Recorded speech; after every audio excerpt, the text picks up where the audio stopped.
बच्चे के पास समय ही नहीं, वो फिजिकल एक्टिविटी के लिए कब टाइम देगा। जो बच्चे आजकल डेवलप हो रहे हैं वो वर्चुअली डेवलप हो रहे हैं। वर्चुअली मतलब स्क्रीन के आगे।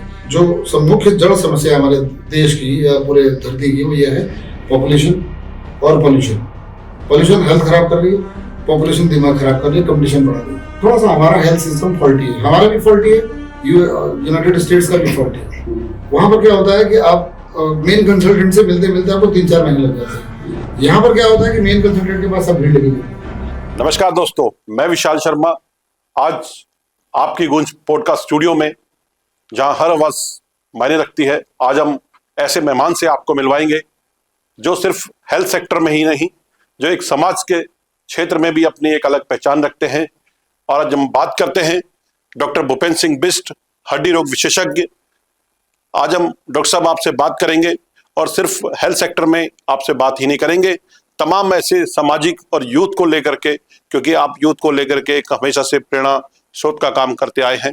तो आज हम डॉक्टर साहब बात करेंगे। डॉक्टर साहब आपसे सबसे पहले आपसे जानना चाहेंगे यूथ के बारे में, विशेषकर क्योंकि भारत एक यूथ के बारे में जाना जाता है, यहाँ यूथ सबसे ज़्यादा है। और डॉक्टर साहब, जिस हिसाब से आज के समय में यूथ को हम देख रहे हैं, सोशल मीडिया को लेकर के जितना बेनिफिट है उतना उससे ज़्यादा लॉस हो रहा है और यूथ मिसगाइड हो रहा है। आप क्योंकि हड्डी रोग विशेषज्ञ भी हैं और साथ में क्योंकि हर प्रकार का आपके पास पेशेंट आता है, यूथ विशेषकर आप यूथ के बारे में क्या ओपिनियन देना चाहेंगे? यूथ किस ओर जा रहा है, तो आपसे जानना चाहेंगे डॉक्टर साहब। एक्चुअली आजकल जो हम देख रहे हैं कि आजकल जो हमारी यूथ है, जो हमारा आगे 25 साल के बाद का नेशन है, वो शारीरिक रूप से उतना सशक्त क्यों नहीं होता? उसके पीछे रीजन है आज की हमारी यूं कह लीजिए डेवलपमेंट के साइड इफेक्ट कह लीजिए, या बच्चों के ऊपर पढ़ाई का ओवरलोड कह लीजिए, या फिजिकल हेल्थ के बारे में इग्नोरेंस स्कूल्स वगैरह में और घर में पेरेंट्स के बीच में, और जीवन की भागम भाग में, चाहे जैसे क्लास करें फिर कोचिंग करें, बच्चे के पास समय ही नहीं है, वो फिजिकल एक्टिविटी के लिए कब टाइम देगा? और स्कूल्स में उतना प्रॉपर अभी डेवलपमेंट नहीं है कि फिजिकली उसको बच्चे का कैसे सर्वांगीण विकास हो सके। उस पे हमारी सरकार है और हमारे स्कूल्स और हमारे शिक्षा नीति उस पर ज्यादा काम करे, तो इसलिए देखा जा रहा है। और फास्ट फूड का चलन आप देखिए कि फास्ट फूड बच्चों को सबसे ज्यादा पसंद है। अगर आप उनसे चॉइस पूछेंगे तो वो हमेशा चॉइस में फास्ट फूड ही डालेंगे। फिजिकल एक्टिविटी का ना होना, फास्ट फूड का ज्यादा होना, दिमाग में स्ट्रेस का उनकी उम्र के हिसाब से ज्यादा होना, जितनी अब जैसे सपोज 18 साल तक मैं समझता हूँ कि बहुत ज्यादा स्ट्रेस दिमाग में नहीं होनी चाहिए। अगर स्ट्रेस दिमाग में ज्यादा है तो उसमें फिजिकल डेवलपमेंट का टाइम चल रहा होता है, तो कहीं ना कहीं फिजिकल हार्मोन्स आपके अफेक्टेड होते हैं और हार्मोन्स डायरेक्टली रिस्पॉन्सिबल होते हैं ग्रोथ के लिए। तो अगर आपका फिजिकल डेवलपमेंट स्ट्रेस की वजह से रुक गया तो आपको कुछ ना कुछ शरीर में कुछ डिफिशिएंसी रहेगी, कमजोरी रहेगी। इसी वजह से बच्चों की हड्डियां उतनी अच्छी नहीं मजबूत हो पाती हैं और जरा सा झटके लगने पे, थोड़ा सा खेल कूद में उनको जो है मोच आने का या हड्डी के फ्रैक्चर होने का या लिगामेंट इंजरी का खतरा बना रहता है। देखिए, पहले और अब में जब से सोशल मीडिया की पहले की बात करें और अब की बात करें तो दोनों की पढ़ाई के, स्टूडेंट्स के पढ़ने के ट्रेंड में अंतर है। हालांकि कुछ चीजें इंप्रूव हुई हैं, जैसे कई बार हम लोगों को क्लास में, हम लोगों के टाइम पर 3D और सोशल मीडिया नहीं था, तो कई चीजें इमेजिन हम लोग अपने आप करते थे, कई चीजें नहीं हो पाती थी, तो स्टूडेंट्स को नहीं पता लगता था। दूसरी बात है कि रेडीमेड, हर चीज रेडीमेड है। नॉलेज में जो है, अगर किसी को भी कोई क्वेश्चन नहीं आता तो वो तुरंत गूगल करके उसको आंसर निकाल देता है। तो आंसर उस समय तो निकल जाता है, लेकिन वो ब्रेन में छप नहीं पाता, क्योंकि आपने उसके लिए कुछ ब्रेन की एक्टिविटी, प्रयास या एक्सरसाइज नहीं करी, तो इसलिए वो ब्रेन की मैपिंग में, परमानेंट मेमोरी में नहीं जाता है, शॉर्ट टर्म मेमोरी में जाता है। एग्जाम्पल के लिए ले लीजिए कि जो बच्चे आजकल डेवलप हो रहे हैं वो वर्चुअली डेवलप हो रहे हैं। वर्चुअली मतलब स्क्रीन के आगे। जो बच्चों को 15 साल 18 साल के बाद उनको जो मिलना चाहिए था, वो 7 साल के बाद उनके हाथ में मोबाइल के रूप में आ गया। तो जो एक्सपोजर उनको हम नहीं देना चाहते थे या नहीं देना चाहिए था प्रॉपर विकास के लिए, फिजिकल हो चाहे मेंटल विकास हो, वो उनके पास अर्ली आ गया। तो अर्ली आने से फिर मैंने आपको बताया था कि हार्मोन्स ही पूरा शरीर की ग्रोथ और बाकी अंदर के एंजाइम सिस्टम, एब्जॉर्प्शन सिस्टम, कमजोरी, मजबूती, इसके लिए रिस्पॉन्सिबल होते हैं। तो अगर हम हार्मोन सिस्टम को ही डिस्टर्ब कर देंगे तो हमारा एपेटाइट भी ठीक नहीं रहेगा, हमारा मसल मास भी ठीक नहीं रहेगा, हमारा फैट मास भी ठीक नहीं रहेगा, और हमारी स्लीप साइकिल, सोने की आदत भी ठीक नहीं रहेगी। तो अल्टीमेटली हमारी वो मेमोरी को अफेक्ट करेगी। और हम फिर जब ऐसा देखते हैं कि जैसे उदाहरण के लिए मैं बता दूं कि पहले स्टूडेंट अपना कोई भी टॉपिक पढ़ा करता था, उसको अपने दिमाग में सोचा करता था, सोच के उसकी इमेजिन करके 3D बनाता था। तो इतने पढ़ने में, सोचने में और 3D बनाने में उसको समय लगता था। तीनों की एक्सरसाइज होती थी। आंख से उसने पढ़ा, दिमाग से उसने सोचा, फिर 3D बनाई। तो वो 3D कहीं ना कहीं हमारे ब्रेन में की मेमोरी में स्टोर हो जाती थी, ताकि बाद में वो रिपीट होने पर फिर वो रिवाइज हो जाती थी और फिर लॉन्ग टर्म मेमोरी में चली जाती थी।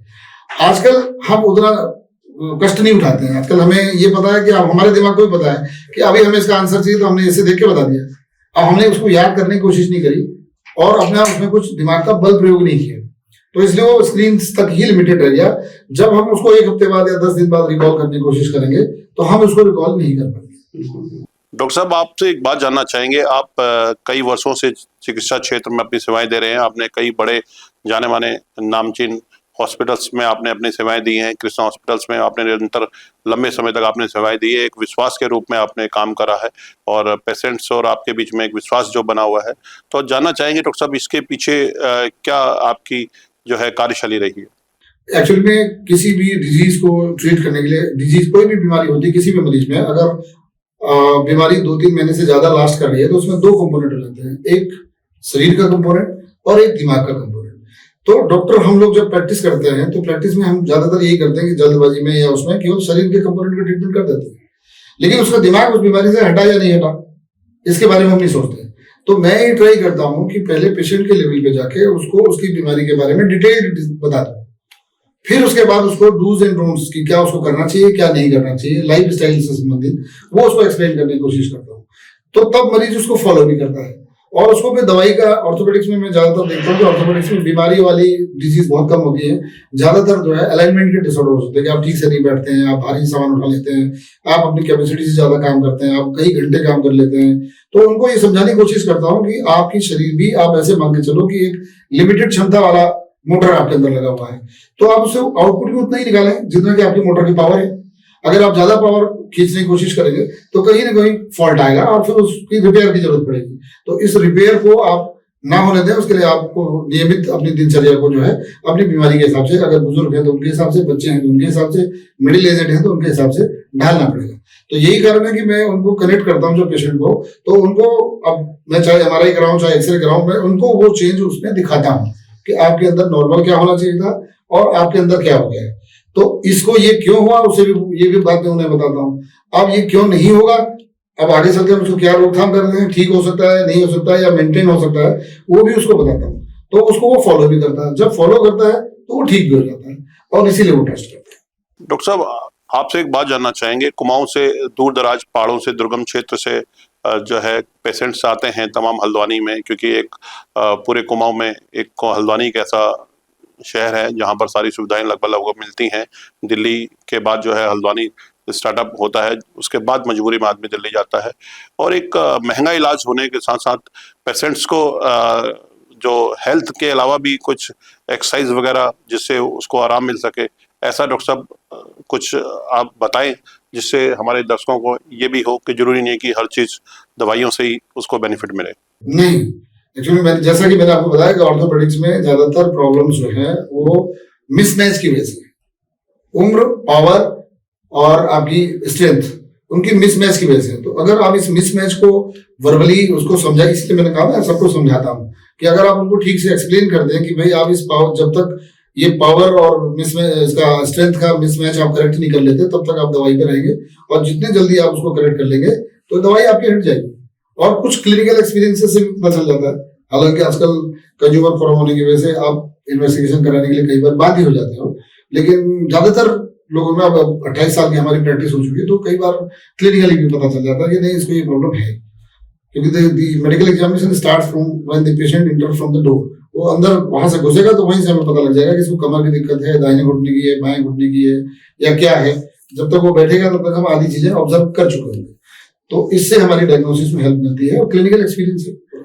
डॉक्टर साहब, जिस हिसाब से इलाज महंगा होता जा रहा है चिकित्सा क्षेत्र में, एक नॉर्मल छोटा बुखार भी आता है तो 2-3 हज़ार रुपये मिनिमम गरीब का लग जाता है, क्योंकि कई सारे टेस्ट होते हैं।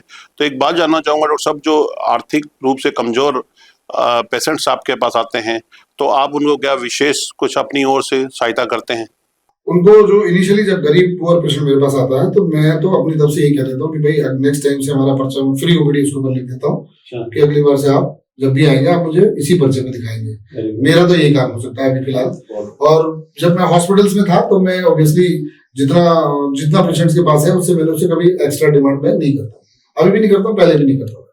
दूसरा मैं उनको ये सलाह देता हूँ कि आप कोई ना कोई इंश्योरेंस करवाइए, ठीक है। अभी जैसे हमारे सरकारों का जो कार्यक्रम चल रहा है आयुष्मान योजना वगैरह, ये बहुत अच्छी स्कीम है और इससे कहीं ना कहीं बहुत ज्यादा जो पुअर पेशेंट है, पुअर पब्लिक है, उसका भविष्य जो है काफी हद तक सुरक्षित हो गया है। तो अब जो भी पेशेंट आते हैं वो आयुष्मान कार्ड के थ्रू, गोल्डन कार्ड के थ्रू, और जो नहीं कर सकते उनको हम प्रॉपर इंश्योरेंस करवाते हैं कि आप हर चीज के लिए आप इतना करते हैं, गाड़ी की सर्विस में खर्च करते हैं, तो आप अपनी सर्विस के लिए भी कुछ किस्त दीजिए। डॉक्टर साहब, भूपेंद्र सिंह बिष्ट एक सिर्फ हड्डी रोग विशेषज्ञ नहीं है, ऐसा पूरे कुमाऊं का मानना है, एक विश्वास है। भूपेंद्र सिंह बिष्ट एक लोगों पे आज अपने उस नाम से खरे उतर रहे हैं। इसके पीछे जो आपने एक ट्रस्ट बिल्ड करा है, इसके पीछे कैसे आपकी क्या मेहनत रही है? क्योंकि आज पूरे कुमाऊं में कहीं भी चले जाइए, कहीं भी अर्थों की बात जब आती है तो आपका नाम सबसे पहले आता है। तो कैसे ये विश्वास आपने लोगों के बीच में बनाया? जी, ये बेसिकली एक तरह की निरंतर प्रोसेस है। ये एक दिन, 2 दिन, 1 साल, 2 साल में नहीं आता। आप इसको करते रहें तो माउथ पब्लिसिटी से ये बात आगे बढ़ती है। इसको हमको एडवर्टाइजमेंट नहीं करना पड़ता, ये अपने आप। मैंने आपके साथ तो आपने दूसरे को बताया, दूसरे ने तीसरे को बताया। अब कुछ जैसे हमने किसी का पर्चा फ्री कर दिया, किसी को इन्वेस्टिगेशन में छूट दिलवा दी, किसी को हमने अपनी क्लिनिकल सेंस के आधार पर डायग्नोसिस करके उसको ट्रीटमेंट लिख दिया, लेकिन उसको बता देते हैं क्योंकि कंज्यूमर फॉरम वाला जमाना है। उसको ये बताना जरूरी है कि भाई देखो, मैं अपने अनुभव के आधार पर बता रहा हूँ, अगर आप गूगल करके अपना इलाज करना चाहोगे तो आप नहीं कर पाओगे। डॉक्टर साहब, आज की डेट में एजुकेशन की बात करें, क्योंकि यूथ को जो एजुकेशन की बात जहां आती है, क्योंकि जैसे हेल्थ महंगी वैसे एजुकेशन भी बहुत महंगा है। यूथ को आप एजुकेशन को लेकर के क्या अपनी ओर से राय रखना चाहेंगे? एजुकेशन सिस्टम एक्चुअली में आजकल इतना ज्यादा कॉम्पिटिटिव हो गया है। एक तो हमारी एक्चुअली में जो मुख्य जड़ समस्या है हमारे देश की या पूरे धरती की, वो ये है पॉपुलेशन और पॉल्यूशन हेल्थ खराब कर रही है, पॉपुलेशन दिमाग खराब कर रही है, कंपटीशन बढ़ा रही है। तो कंपटीशन बढ़ने के चक्कर में कोचिंग्स वगैरह, अब ट्रेंड ये हो गया कि देखिए आप 6-7 से ही कोचिंग में डाल देते हैं बच्चे को। तो अगर बच्चे को आपने 6-7 से ही कोचिंग में डाल दिया तो वो अपना बाकी फिजिकल एक्टिविटी के लिए समय कब निकालेगा, माँ बाप के साथ कब इंटरेक्ट होगा, इमोशंस कब डेवलप करेगा, और बाकी जो एक्स्ट्रा करिकुलर एक्टिविटीज है वो कब सीखेगा? अगर वो सीखेगा तो फिर यह एजुकेशन में पिछड़ जाएगा। तो इसलिए हमारा एजुकेशन सिस्टम में कुछ सुधार की जरूरत है। और दूसरा एक एजुकेशन सिस्टम का मुझे पर्सनली लगता है, मे बी रॉन्ग, कि हम लोग क्या करते हैं कि हम लोगों ने 9th-10th किया, एक कॉमन पब्लिक की बात कर रहा हूँ, फिर 11th-12th किया, फिर BA में एडमिशन करा दिया, फिर वो करा दिया। हम उसके बाद ग्रेजुएशन के बाद सोच रहे हैं कि अब हमें क्या करना है। हमने ये 9th, 10th, 11th, 12th और BA टोटल 7 साल का इतना बड़ा पीरियड हमने ये बिना सोचे गंवा दिया कि हमें आगे चल के करना क्या है। तो हमारी डायरेक्शन कहीं ना कहीं 9th क्लास से शुरू होनी चाहिए। स्किल डेवलप, जैसे हम कह रहे हैं कि हमारे मोदी जी ने हमारा बहुत अच्छा स्किल्ड इंडिया वाला कार्यक्रम चलाया था, तो उस स्किल वो अब कुछ पूरी तरह से फलीभूत नहीं हो पाया, लेकिन उसको थोड़ा सा और गहराई से और सीरियसली इंप्लीमेंट करना चाहिए, ताकि स्कूलों में भी इंप्लीमेंट करना चाहिए। अब जैसे स्कूल में आप बच्चे 12th तक पढ़ते हैं, उन्हें ये नहीं मालूम है कि बैंक मैनेजर से कैसे बात करनी है, कैसे how to behave with the persons. एक अंधा बंदा है, कोई है तो उसे सड़क पार कैसे कराना है, कोई अगर कोई किसी की हेल्प करनी है तो अपना काम छोड़ के उसकी हेल्प कैसे करनी, त्याग की भावना, समर्पण की भावना, ये सब चीजें अब डिक्शनरी में चली गई हैं, ज्यादातर बहुत कम रह गई हैं।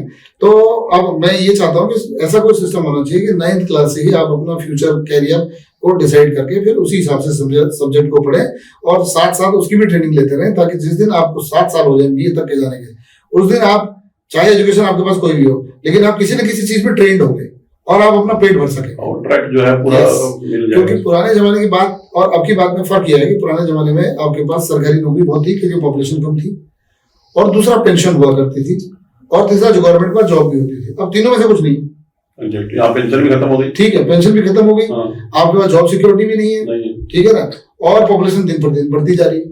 तो इसलिए आपको कहीं ना कहीं एंटरप्रेन्योरशिप डेवलप करनी पड़ेगी, अपना काम करना पड़ेगा। एक न एक दिन आप प्राइवेट सेक्टर में ही होंगे। अब प्राइवेट सेक्टर में भी आप अगर नौकरी करते हैं तो आप एक लेवल तक ही ग्रो कर पाएंगे, लिमिटेशन है उसमें आपकी। तो इसलिए आपको स्किल जो है, इस समय दिमाग सबसे ज्यादा फ्लेक्सिबल होता है, 9 से लेके BA तक दिमाग सबसे ज्यादा फ्लेक्सिबल होता है, कुछ भी सिखाओ आप वो कुछ भी सीख जाता है। तो वो ट्रेनिंग का मैक्सिमम जो आउटपुट हम ले सकते थे हम नहीं ले पा रहे बच्चों से, और यही बच्चे 20 साल के बाद हिंदुस्तान है। डॉक्टर साहब, जैसे आपसे हमने बात करी एजुकेशन को लेकर के, क्या आपको डॉक्टर साहब नहीं लगता आज की क्षेत्र में यूथ जो अवेयरनेस की बात करें यूथ को लेकर के, क्या स्कूलों में, क्योंकि अब हजारों बच्चे पढ़ते हैं, कई हल्द्वानी में ऐसे स्कूल है जिसमें 1000 से अधिक बच्चे हैं, क्या मंथली वहाँ पर आपकी तरफ से या और जितने सर्जन्स हैं अलग अलग फील्ड से हैं, कोई बच्चों को लेकर के है, कोई हड्डी को लेकर के है, कोई आंख का सर्जन है, तो क्या ऐसी कोई मंथ में एक दिन स्कूलों में काउंसलिंग नहीं होनी चाहिए या मोटिवेशनल क्लास नहीं होनी चाहिए जिसमें बच्चे थोड़ा सीख पाएं, एक आगे आने वाले समय को उनको गाइडलाइन मिल सके? क्योंकि हर बात आपके केबिन में नहीं हो सकती है क्योंकि आप बिजी होते हैं, लेकिन वहाँ सामूहिक रूप से हजारों की संख्या में बच्चे होते हैं, वहाँ मोटिवेशनल क्लास होनी चाहिए क्या? एक्चुअली में इसमें बच्चों में एग्रेशन क्यों है ज्यादा, पेशेंस क्यों कम हो गया है, उसके पीछे रीजन है कि उनका डेवलपमेंट वर्चुअल डेवलपमेंट। उन्होंने सारी चीजें अभी जैसे सपोज कार सीखी है, कार चला रहे हैं तो वो वर्चुअली चला रहे हैं उसमें, क्योंकि अब वर्चुअली चलाने में आपके पास उतना ऑब्स्ट्रक्शन नहीं है जो सड़क पे चलाने में। सड़क पे आपको साइकिलिस्ट भी मिलेगा, गलत ढंग से क्रॉस करता हुआ आदमी भी मिलेगा, ठीक है, रिक्शा भी मिलेगा, बस भी मिलेगी, स्कूल बस भी मिलेगी। तो वो प्रैक्टिकलिटी सिर्फ रोड पे उतर के ही मिल सकती है, जो हमने बच्चों के लिए खत्म कर दी, क्योंकि बच्चों का समय नहीं है, जो समय है वो मोबाइल में या लैपटॉप में बीत रहा है। तो उनकी जो मानसिक विकास है वो थ्योरेटिकल हो रहा है। जैसे आप थ्योरेटिकल और प्रैक्टिकल में अंतर समझना चाहें कि अगर आप ड्राइविंग स्किल्स के बारे में आप, मैं कह रहा हूँ 3 साल पढ़ लीजिए लगातार, तब भी आप सड़क पर उतर के गाड़ी तुरंत नहीं चला सकते जब तक कि आप फिजिकली उसकी ट्रेनिंग ना लें, तब तक आपका ब्रेन उसको सेटल नहीं करेगा। ऐसे ही स्विमिंग का है, तो ऐसे ही बाकी सारी नॉलेज का है। इसीलिए हम क्या करते हैं कि क्योंकि हम टीवी पे तो हम यूनिलेटरल है ना, हम है उधर से कोई अपोज करने वाला नहीं है, तो इसलिए हम जो है बहुत पेशेंस से उस टीवी को देख रहे हैं या स्क्रीन को देख रहे हैं। लेकिन जब हम सड़क पर उतरते हैं तो कई लोग हमको, कोई कुछ छेड़ रहा है, कोई गाली दे रहा है, कोई कुछ कर रहा है, तो हमारे अंदर पेशेंस डेवलप होता है। पेशेंस कैसे डेवलप होता है? जब आपको रेजिस्टेंस मिलता है, वो रेजिस्टेंस हमारे सामने उसमें नहीं है, तो इसीलिए हमारा अग्रेशन ज्यादा है कि हम थोड़ी छोटी बात पे बिल्कुल नाराज हो जाते हैं, इमोशनली हर्ट हो जाते हैं। जबकि आप उदाहरण के लिए देखिए, आज की डेट में अगर किसी बच्चे को आप अपने डांट के देखिए तो वो आपको इमोशनली ऐसा हर्ट होगा कि 2-3 दिन तक बात नहीं करेगा। और आप अपने पुराना जमाने याद करिए कि साहब अगर आप नाराज हैं तो पिताजी क्या करते थे, दो थप्पड़ लगा के आप शाम को फिर माफी मांगते थे। तो this is the difference. And ये उनका दोष नहीं है बच्चों का, ये जमाने का दोष है। जमाने के साथ देखिए हर चीज के साइड इफेक्ट है। एक पैरासिटामोल की गोली भी अगर मैं किसी को दे रहा हूँ तो उसमें इफेक्ट भी आ रहे हैं तो साइड इफेक्ट भी आ रहे हैं। तो इफेक्ट तो हमको चाहिए लेकिन साइड इफेक्ट नहीं चाहिए। तो यही इसी तरह से ये डेवलपमेंट, भागम भाग, मॉडर्नाइजेशन, सोशल मीडिया, इसके साइड इफेक्ट है। डॉक्टर साहब, आपकी जर्नी में कभी कोई ऐसा मोड़ आया, कभी कोई आपने ऐसा संघर्ष से आप गुजरे हैं जिससे एक प्रेरणा के रूप में युवाओं को एक उदाहरण मिले और सीख मिले कि आपने भी कई सारे संघर्ष देखे, क्या आपसे जानना चाहेंगे? पेशेंस तो हमने ये समझिए कि मैं चमोली गढ़वाल में एक जगह है गोपेश्वर, जी बिल्कुल, मैं गोपेश्वर का पढ़ा हुआ हूँ। तो उस समय ये था कि उसमें आधारिक विद्यालय होते थे, आधारिक विद्यालय, फिर गवर्नमेंट इंटर कॉलेज, फिर डिग्री कॉलेज। तो उसमें क्या था कि वहां से जर्नी चली। वहां पर हम लोगों का उस समय तक सिर्फ यही रहता था कि अगर जो साइंस साइड वाले हैं, जो बायोलॉजी वाले हैं वो डॉक्टर बनेंगे, जो मैथ्स वाले हैं वो इंजीनियर बनेंगे। उस समय कंसेप्ट बिल्कुल चेंज था ना। और जो बाकी जो बच्चे हुए जो और आगे पढ़ लेंगे वो IAS बनेंगे, जो नहीं पढ़ पाएंगे वो बाबू बनेंगे। This was the concept. हाँ, तो उसके हिसाब से फिर हमने वहाँ पे, जिस समय मैंने 12th किया तो मुझे याद है कि 86 में मैंने 12th किया था। तो मेरी उम्र उस समय CPMT हमने दिया था क्योंकि बायो ग्रुप था। तो 17 ईयर्स पूरी नहीं हो रही थी। तो हमारे पिताजी ने कहा कि भाई 17 ईयर्स पूरी नहीं हो रही, तुम नहीं दे पा रहे हो तो तुम BSc कर लो। उस समय 2 ईयर BSc था, ब्रिज कोर्स उसके बाद आया। अच्छा। तो हमने फिर BSc भी कर ली। तो उसके बाद फिर हमारा संघर्ष हुआ कि जब हमने बाहर की दुनिया देखी। उससे पहले हम बाहर केवल देहरादून गए थे, उससे और कहीं गए नहीं, वो भी माँ बाप के साथ। तो इंडिपेंडेंट लाइफ का तो कोई होता नहीं था। पहले होटलिंग का और टूरिज्म का भी कैसा कोई फैशन नहीं था, ठीक है। तो इसलिए एक्सपीरियंसेस, ये वाले एक्सपीरियंसेस नहीं थे, ये हमने बाहर निकल के सीखे। हर चीज से, छोटी छोटी चीजों से सीखा। सड़क पार करने से, बड़े शहरों में सड़क पार करने से लेके अपना कोचिंग में मैनर्स कैसे करना है, क्लास में कैसे करना है, वो सब सीखा। और संघर्ष आज भी चल रहा है। वो संघर्ष तो जब तक जीवन रहता तब तक चलता। तो इसलिए मैं ये कहूंगा कि संघर्ष को लाइफ का पार्ट मानना चाहिए। किसी भी स्ट्रेस को देखिए, अगर आपके पास दुख नहीं है तो सुख की अनुभूति आपको नहीं हो सकती, कंपैरिजन होता हमेशा, है ना। तो इसलिए हम ये कहेंगे कि संघर्ष को आप जितने, फेलियर हमेशा आपको सिखाता है, संघर्ष आपको हमेशा सिखाता है। पास होने के बाद आपको घमंड दे देता है कि पास हो गए तो आपको फिर सीखना खत्म हो, आप फुल स्टॉप लग गया। तो आपको संघर्ष करना है और संघर्ष करते रहना है और चैलेंजेस को इनवाइट करना है। आप देखिए मेरे सामने कितने चैलेंज आते हैं, करूंगा तो सॉल्व। डॉक्टर साहब, जिस हिसाब से हेल्थ सेक्टर महंगा हो चुका है, और क्या जरूरी है कि हर चीज, हर बीमारी दवाइयों से ठीक हो? क्या योग से या फिजिकल कई एक्सरसाइज ऐसी हैं, क्या उनसे कई बीमारियां दूर हो सकती हैं? ऐसी कोई राय हमारे दर्शकों को आप देना चाहेंगे डॉक्टर साहब? हेल्थ सिस्टम में मैं आपको बता दूं कि थोड़ा सा हमारा हेल्थ सिस्टम फॉल्टी है, हमारा भी फॉल्टी है, यूनाइटेड स्टेट्स का भी फॉल्टी है। वहां पर क्या होता है कि आप मेन कंसल्टेंट से मिलते मिलते आपको 3-4 महीने लग जाते हैं। यहाँ पर क्या होता है कि मेन कंसल्टेंट के पास सब भीड़ लगी रहती है। ये सिस्टम हमारा दोनों गलत है, वो भी गलत है, ये भी गलत है। सिस्टम ये होना चाहिए कि जब हमने पेरिफेरी पर एमबीबीएस और बीएमएस बैठा रखे हैं तो सर्दी जुकाम वाला मरीज सुशीला तिवारी में लाइन लगा के क्यों खड़ा है? पीछे कैंसर का मरीज खड़ा है लाइन में, उसका जो है 26वां नंबर है, और ये उसके आगे सर्दी जुकाम वाले 6 पेशेंट खड़े हैं। तो ये गलत है। इनका क्या होना चाहिए कि बड़े इंस्टीट्यूट जितने भी हैं उनके पास एक शर्त होनी चाहिए मैंडेटरी कि आप हमारे अस्पताल में तभी दिखेंगे जब आपके पास नीचे से रेफरल हो। जब मोटा हल्दू का पीएससी वाला कोई डॉक्टर कह देगा कि आपकी बीमारी हमारे यहाँ सही नहीं हो रही, आप आगे जाके इलाज कराओ, तब सुशीला तिवारी को एंटरटेन करना चाहिए। ये डायरेक्टली नहीं कि आप सुशीला तिवारी में भीड़ लगा दें। तो उसके लिए क्या करना चाहिए कि पेरिफेरल पे हम पेरिफेरी पे जाल फैलाएं, जो पहाड़ पे डॉक्टर्स नहीं जा रहे हैं उनके लिए अच्छा स्पेशल पैकेज दे दें, उनको प्रमोशन ज्यादा दे दें। उनके बच्चों के लिए, जैसे हम जो आर्मी के लिए ट्रांजिट कैंप बनाते हैं, उनके बच्चों के लिए ट्रांजिट कैंप बनाइए। क्यों नहीं करेंगे नौकरी? उनको दिक्कत क्या है? दिक्कत यही तो है कि यहाँ पढ़ाई नहीं है, सिस्टम नहीं है, नेट नहीं, इंटरनेट नहीं आ रहा, तो भैया उनको ऐसी जगह पर रखिए जहाँ पर ये है। तो मुझे लगता है कि इसमें सुधार की आवश्यकता है और ये सुधार हो भी जाएगा। तो सिस्टम को ऐसे रखना चाहिए। दूसरा बड़ा कारण है एक्सीडेंट्स। हमारे पास जो है एक्सीडेंट्स के लिए वजह भी है। अब आप ये देखिए कि गाड़ियों की संख्या इतनी ढेर सारी बढ़ रही है, एक आदमी में 5-5 गाड़ियां, तो एक रूट क्यों नहीं बनाते? एक गाड़ी में एक आदमी के नाम एक ही गाड़ी बिल्कुल होना चाहिए। फुटपाथ पे चलने के लिए अलग से जगह बननी चाहिए जिसमें कि कोई गाड़ी ना चढ़ सके, ठीक है, क्योंकि ज्यादातर बेचारे जो पेडिस्ट्रियन है वो साइकिल से, मोटरसाइकिल से या किसी चीज से हिट हो जाते हैं, और एक बार फ्रैक्चर हो गया, सरकारी में अगर इलाज नहीं हुआ तो लाखों रुपए खर्च हो जाते हैं। मामूली बात है, ठीक है। तो उसके लिए हालांकि गवर्नमेंट इंश्योरेंस दे रही है, लेकिन उस इंश्योरेंस के अलावा वो 3 महीने तक बेड पे भी तो है, उसकी कमाई कौन देगा? तो ओवरऑल देखा जाए फैमिली सफर करेगी, तो उस फैमिली सफर करेगी, गांव सफर करेगा, स्टेट सफर करेगा। अगर वो कहीं काम करता है तो वो काम नहीं होगा। तो आप देखिए तो देश के घंटे बर्बाद किए हमने। तो अगर हम इस देश के घंटे को बचाना चाहते हैं तो हमें चाहिए कि एक्सीडेंट्स की और रोड सेफ्टी पे भी स्ट्रिक्ट इन्फोर्समेंट ऑफ लॉ किया जाए। उसके लिए पेडिस्ट्रियन के लिए अलग बनाई जाए जगह, गाड़ियां कम की जाएं, और जैसे सरकारों की पहल है कि हम ये कर देंगे कि पुरानी गाड़ियां हटा लेंगे, तो वो पुरानी गाड़ी हटा लेंगे, उन्होंने बहुत अच्छा कहा, लेकिन उन पुरानी गाड़ी हटाने के बाद थोड़ी सी जो नई गाड़ी खरीद रहा है उसको रिबेट ज्यादा दें। तो ये सब चीजें हैं जिसकी वजह से हम, और समय समय पर, जैसे हमारा ओखलकांडा में कहीं है, अब बरसात में वहां बीच बीच में पानी भर गया, तो भैया उसमें जो समय समय पे जो दवाइयां छिड़की जाती है जिससे मच्छर न पनपे, डेंगू ना हो, तो वो सरकार की रिस्पॉन्सिबिलिटी है। और वो लोकल वहां की पब्लिक के ग्राम प्रधान और ग्राम पंचायत उनसे मिलके उसका समय समय पर ट्रीटमेंट करें। तो जब बुखार, मच्छर ही नहीं काटेगा तो बुखार कहाँ से होगा? बुखार नहीं होगा तो हॉस्पिटल में कहाँ से आएगा? तो आप जड़ से समस्याओं को सॉल्व करिए, लास्ट टिप पे मत आइए।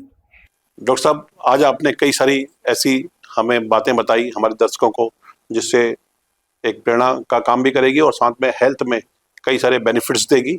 अंत में आपसे एक मैं चाहूँगा, हमारे यूथ के लिए विशेषकर आज आपने बहुत सारी ऐसी बातें भी रखी जिससे चाहे सोशल मीडिया से कैसे बचा जा सकता है और तमाम ऐसी आने वाली बीमारियों से कैसे बचा जा सकता है। तो पुनः मैं आपसे जानना चाहूँगा कोई मोटिवेशनल ऐसा थॉट, ऐसी बात जिससे हमारे यूथ को एक संदेश के रूप में काम करे। मैं ये कहूंगा कि स्वास्थ्य से बड़ा धन कोई नहीं। अभी आपने कोविड में देखा होगा, बड़े बड़े 30 मार्ग सब शटर के अंदर बंद हो गए, ठीक है। तो इसको मेंटेन करिए, इसको मेंटेन करिए हर उम्र के हिसाब से। अगर आपका हेल्दी शरीर है तो आप पढ़ा लिखा भी याद कर पाएंगे। अगर आपका हेल्दी शरीर है तो आप टूरिज्म को भी इंजॉय कर पाएंगे। अगर आपका पढ़ा लिखा शरीर है तो आप मेरी बात भी समझ पाएंगे। बिल्कुल सही। ठीक है, तो मैं ये कहना चाहूंगा कि आप स्वस्थ शरीर रखिए और उसके बाद सारे काम, भगवान का नाम भी लेंगे तो स्वस्थ तरीके से लेंगे, सोच रखेंगे तो स्वस्थ रखेंगे। और स्ट्रेचिंग, योगा, हफ्ते में 5 दिन आप जरूर ऐसा टाइम रखिए कि हफ्ते में 5 दिन आप 45 मिनट जरूर चलते फिरते हो, कोई योगा, स्ट्रेचिंग, खेलना, अपना हॉबी जरूर करते हो। खुश रहने के लिए जरूरी है कि आप जो आपकी हॉबी है, आपने कभी सोचा कि मैं काम की दौड़ में तो दौड़ा जा रहा हूँ, लेकिन जो सचमुच में मेरे मन को अच्छा लगता है हॉबी, चाहे मैं बैडमिंटन खेलता हूँ, चाहे मैं टेबल टेनिस खेलता हूँ, उसको दिन भर में मैं कितना टाइम देता हूँ? तो मैं नहीं देता हूँ, ज्यादातर लोग नहीं देते हैं। तो जब नहीं देते हैं तो वो प्रसन्न कैसे रहेंगे? तो प्रसन्न रहने के लिए जरूरी है कि कोई हॉबी, चाहे आर्टिस्टिक हॉबी है, गाने सुनना है, गाने गाना है, गिटार बजाना है, लेकिन वो सारी चीजें जरूरी हैं। आप ये मत समझिए कि केवल पढ़ाई ही इंपॉर्टेंट है। पढ़ाई कुछ एक्सटेंट तक इंपॉर्टेंट है, लेकिन बाकी हेल्दी शरीर, हेल्दी हॉर्मोन्स, हेल्दी सोच के लिए हेल्दी शरीर जरूरी है। डॉक्टर साहब, आपका पुनः बहुत बहुत धन्यवाद। आज आपकी गूंज में आपने इतना कीमती समय दिया। मैं सभी दर्शकों को बताना चाहूँगा, आज जो भी डॉक्टर साहब के माध्यम से आज हमें बातें सुनने को मिली, जानने को मिली, और इससे आने वाले समय में हम सबको बहुत सारी बेनिफिट्स मिलेंगे। मैं पुनः डॉक्टर साहब आपका धन्यवाद देता हूँ। जय हिंद, जय भारत।